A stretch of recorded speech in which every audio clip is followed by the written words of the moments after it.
I'm Joe Lagerstrom. I'm a DM, and this is the ongoing DM journals that I'm going to be publishing. I've published a few of them now, and I kind of like the way they're working out, so I'll at least do this one, maybe more. So, we're going to talk about the game that I hosted 2 nights ago. The games we're doing are on Roll20, and we're all remote because of COVID.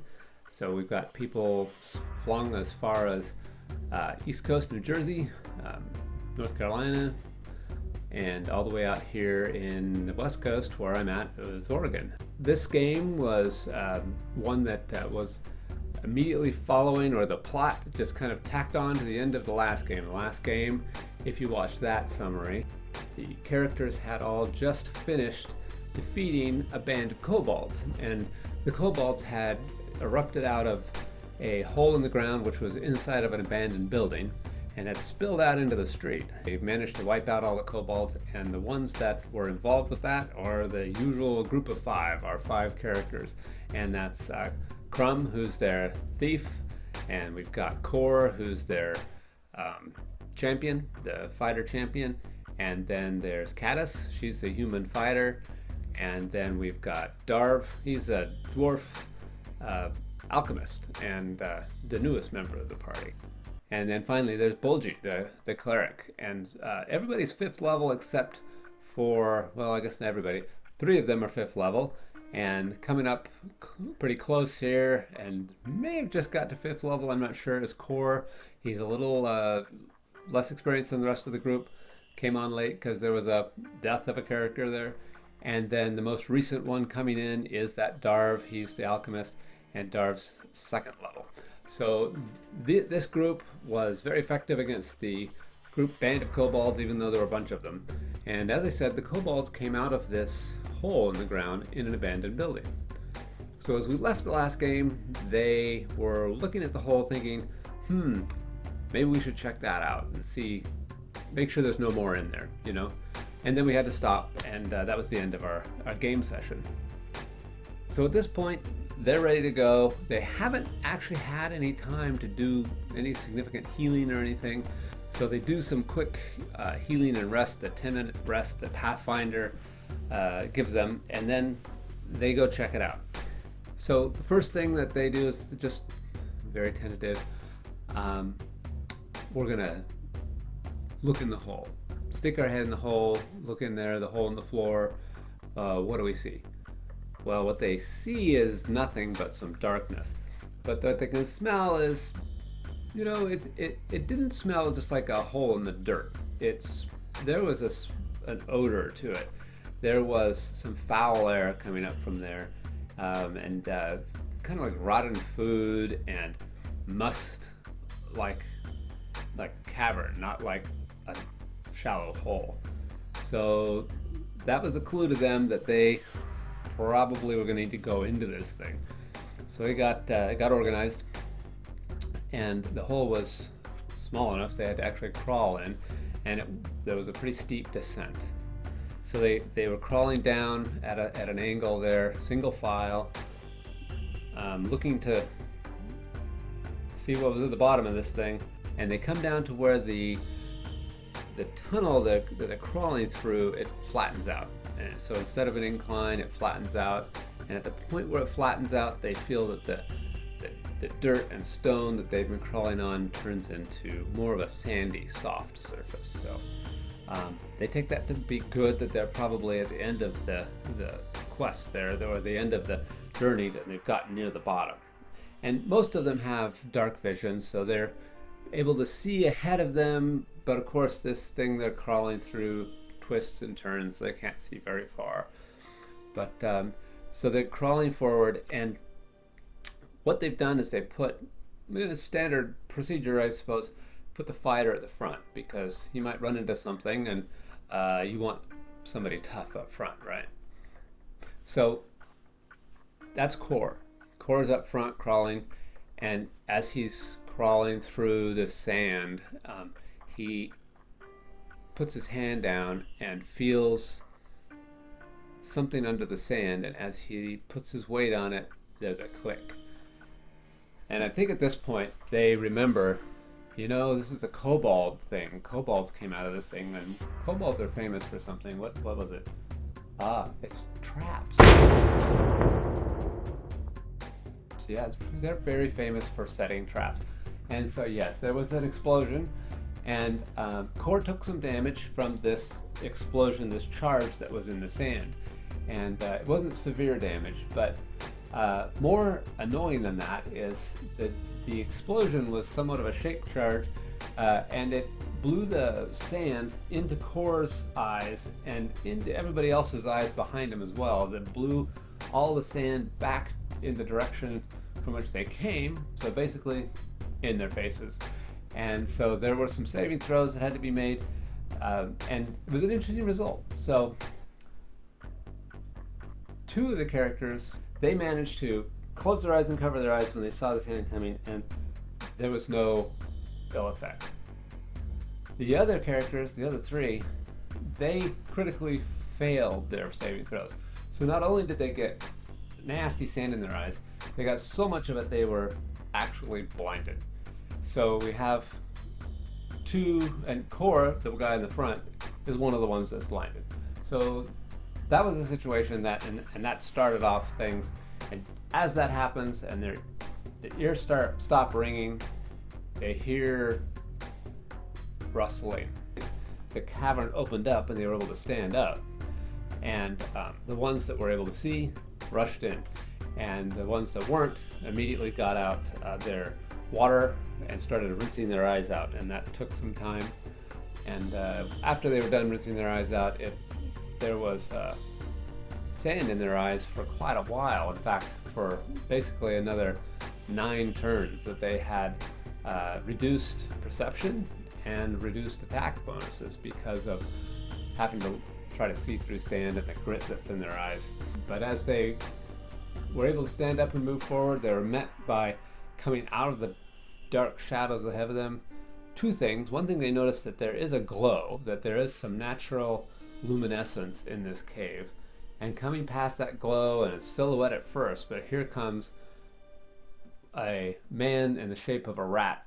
Turned out to be were-rats, and were-rat is charging at them with a sword.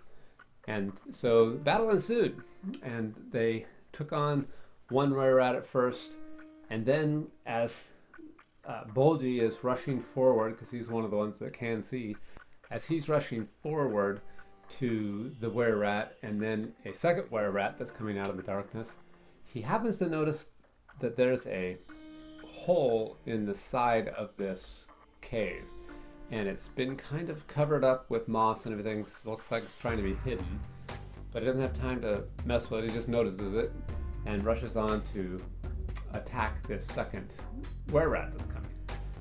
Well, that battle's going all right, even though like Core is trying to fight while he's totally blinded because he hasn't taken time to wash his eyes out. He's just going forward and pressing forward despite the odds. And meanwhile, a were-rat pops out of the hole that Bulgy saw. And what they're doing is they have a go-round tunnel so that they don't have to come through the party. They can actually go around them and coming back. As it turns out, that were-rat and another one that came through the same bypass tunnel, they both had, instead of coming to the back of the party, they ended up coming into the middle, because what happened is the ones that could see went forward, and the ones that were blind, or 2 of them anyway, Caddis was one of them, Caddis and Darv, I believe, were staying still, and the were-rats came into the middle. So then they basically split the party, but so they were able to get some flanking, but meanwhile they were also flanked because Caddis was at that point with being able to see, and so there was kind of this multi-sided battle where you had were-rats, party members, were-rats, party members, all in this constrained area. The worst thing that happened there was 2 events that were kind of scary. One was when it was Crumb. He was making an attack and twisted his ankle, and so that has the effect of making him flat-footed for a short time. Well, the were-rat was attacking him while he was flat-footed, and that's not a good thing. You don't want to be attacked by a were-rat because they're fairly much like thieves, really. They have thievery traits, and so the were-rat was attacking him and did manage to get a critical hit on Crumb, and ultimately ended up doing, I believe it was 20 points of damage in one hit. And so that Crumb was already somewhat damaged from the kobold encounter upstairs. So that was a bad thing. Crumb was not killed, but he was brought down pretty low from that. So we've got Crumb severely wounded. And then the other thing that they discovered is, and this was something that the I think it was Caddis discovered, that when the were-rats get cornered, they stop using their short swords and they start just trying to bite.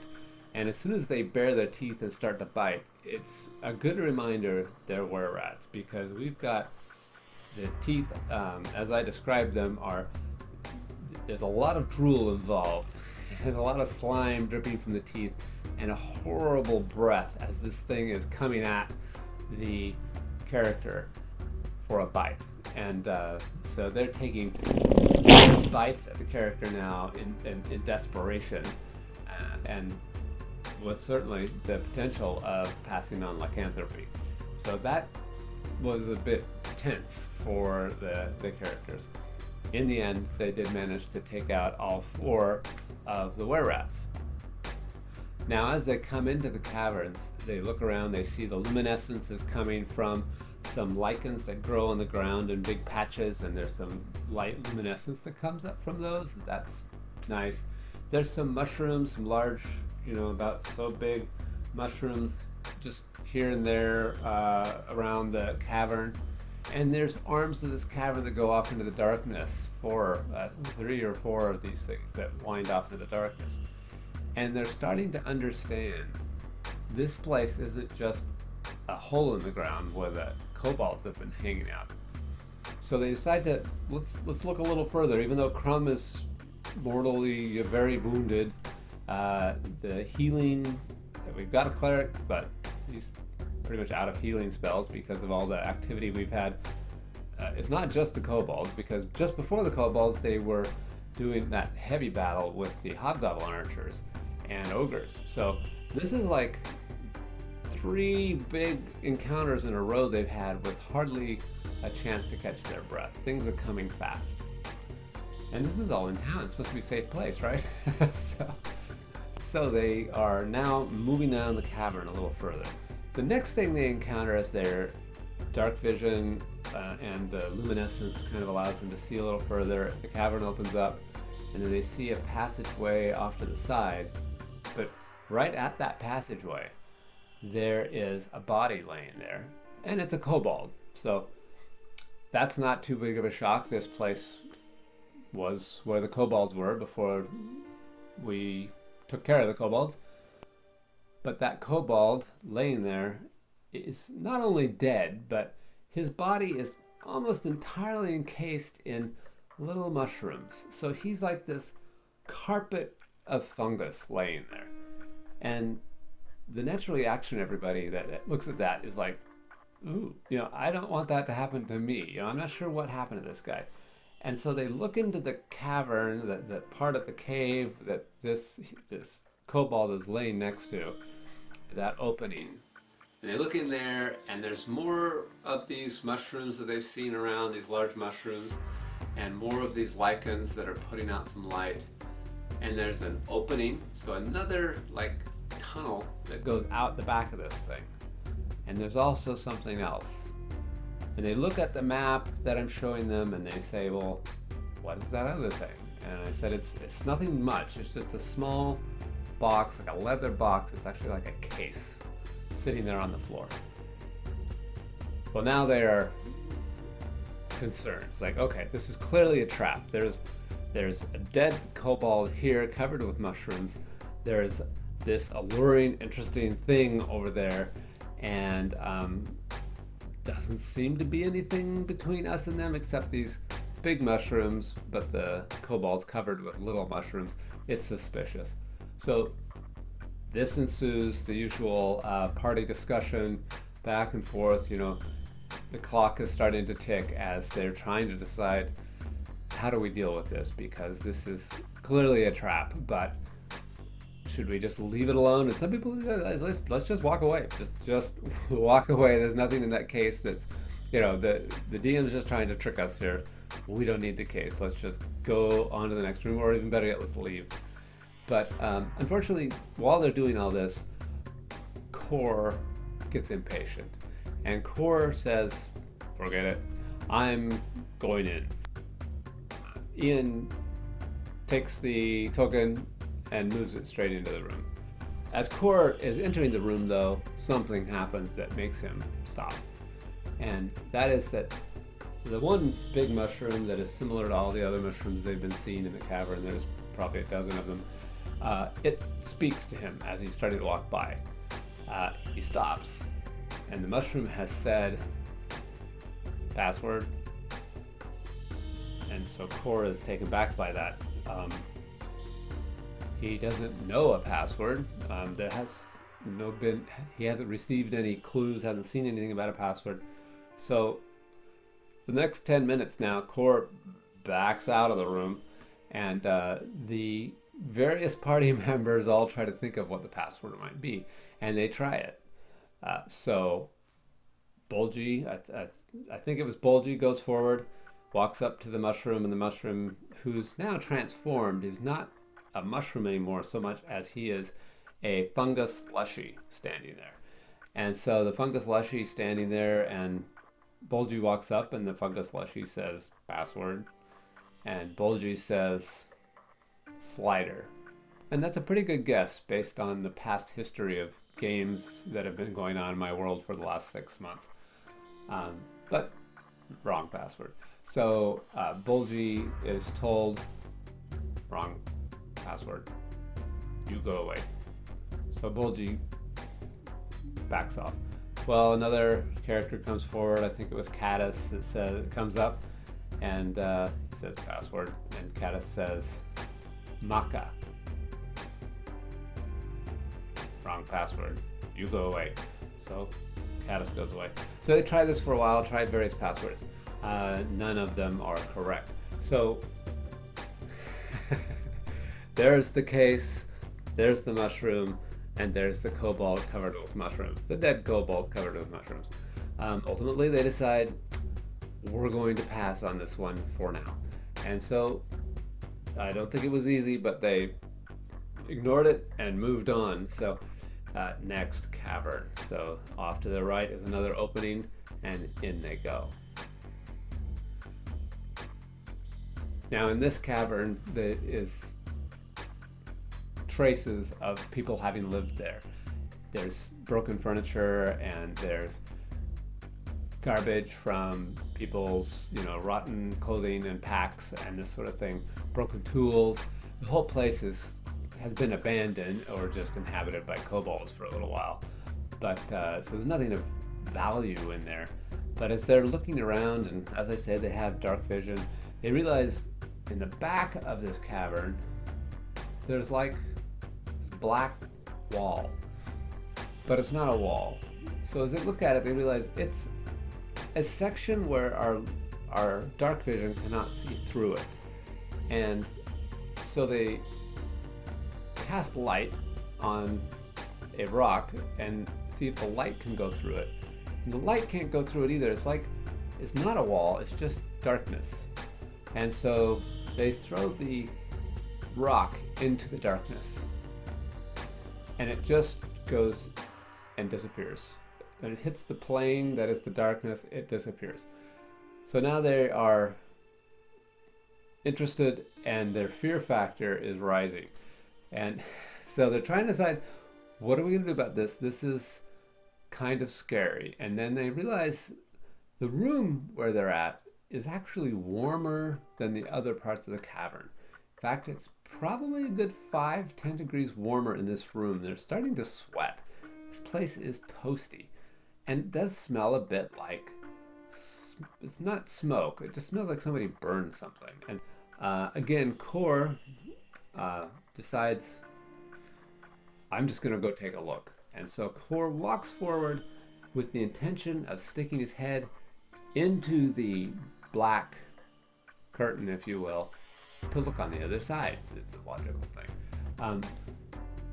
So as he's coming up to it, he doesn't get a chance to get to it. A cone of flame comes out of the blackness and just rolls past him and totally engulfs him in this cone of flame. And there's people behind him, other party members behind him, and the flames come up to them and it stops before it gets to them. They probably singe their eyebrows, but that's about all they got of it. Kor gets the brunt of it, and it doesn't kill him, but it toasts him pretty well, and he doesn't want any more of that, so he backs off. This one too, they're gonna walk away from. So they turn and leave that cavern behind. 2 caverns with question marks that they've had to leave behind. So at this point, we're running out of game time, but there's still a little bit of time. I think we had a half an hour left. And so they said, well, we could just leave. And there was kind of a little vote going on. I think we should leave. Should we leave? Who wants to leave? And ultimately, it was Kor that says, I think we should check this place out. I think we should look around some more. Okay, so we'll just do one more. So they go to one more of the dark caverns that's unexplored and start looking down that cavern. So they go down this unexplored cavern, and as they get down and see around the corner, what they see at that point is a large wooden box, 7 feet long and about 5 feet wide, and there's a door on the front of it, like the door can be opened with hinges on one side and a simple latch on the other. And standing by the door is a little imp, and the imp has got in his hand a pin that is gone through the bottom of the latch and is holding the latch shut. So the pin is the only thing holding the latch shut, and the door is bumping, bump, bump, bump. There's something inside trying to get out, and the imp is standing there looking at the party, holding the pin, and he says to them, "Go away, or I will release these, and you will not like it." Now, a normal party might have just taken his word for it, or at least talked to him, or maybe tried to buy him off or something. But in this case, Kor was there. Now, Kor is a holy avenger, of course. He's a champion. And so he's faced with a cheeky devil looking at him, basically threatening him. And this didn't go well. The first thing Kor was wondering is, do I know this guy? Because Kor's had a previous encounter with an imp where, because of negotiations, he had to let him go. And I think had bothered that champion ever since, that he had to let this devil go. So he's having a conversation with this imp, or at least he's trying to understand who the imp is. And he says, "Do I know you? Have we met before? Were you in this house before?" And the imp is so respectful of the champion. He says to the champion, "I don't remember seeing you in hell, so I don't think so. I don't think I would know you." And that's all Kor needed. There was an immediate action. Kor charged the imp, and we're on. But it was a very short thing. The imp does 3 things with his 3 actions. First action is he drops the pin, and then the second action is to turn into a raven, and the third action is to fly over everybody's head and try to get out of there. Unfortunately, that took him right past Caddis, who has an attack of opportunity and did manage to make good on that. It didn't quite kill the imp. He ended up ending his move in front of Bolgi, and Bolgi finished the job. So the imp is gone. The cage opens, and out comes the worst nightmare that they can possibly imagine. It's a rust monster. So Core is face to face with a rust monster, and the rest of the party becomes frightened. So as things turned out, the rust monster got his first attack on Core. First attack was a mandible attack. Core managed to block that with his shield. There was damage though. He did get partially damaged by that. The rust monster was pretty accurate with his attack. His second attack was with the rust monster's antenna, and that was against Core's sword, and he did manage to disarm Core and pull his sword out of his hand and begin the rust process on the sword. So Core is standing there, rust monster, who has used up his 3 actions, coming out, mandible, antenna. Now it's Core's turn. His first attack that he has is no weapon, but he still has his shield, is a shield bash against the rust monster. Then he gets an idea for his second 2 actions. His second action is a shove, because what he wants to do is shove this thing back into the crate. So, good idea. His first shove attempt is a opposing check against the rust monster, and it was close, but the rust monster won on that one. So he has used his second action to try to push the rust monster back into the box. No avail. And at this point, there's also something else in that box that's eager to come out. So this is getting tense.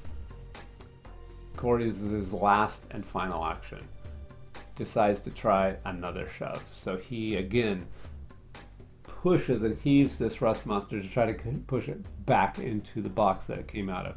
In this case, he does. It goes back in, it's in the box, but the door is still open. End of Core's turn. Now, as so happens, the initiative rolls were very close. The top of the initiative was that first rust monster.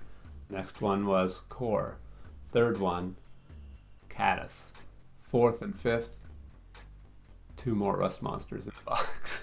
So it's just Caddis. Caddis is the only thing in between 2 more rust monsters coming out of the box. So Caddis uses her 3 actions. First action she has to do is run over to the box to try to get there, which of course she's able to do. And her second action, she does manage to close the door of the box and latch it. And that was where, for the most part, where the game ended. At this point, they're trying to decide how fast we want to get out of this place, because we certainly haven't discovered everything here. There's still the mushroom guy that wants a password and the little case on the other side of him. And then there's the wall of blackness that breathes fire. So they've got to figure these things out, or maybe they don't. Maybe they just need to leave them alone. That we'll find out next time what they decide to do. But it's going to be good, and I can't wait. It's 2 whole weeks. Too bad, but maybe I'll make another one of these in 2 weeks. I'll let you know what happened.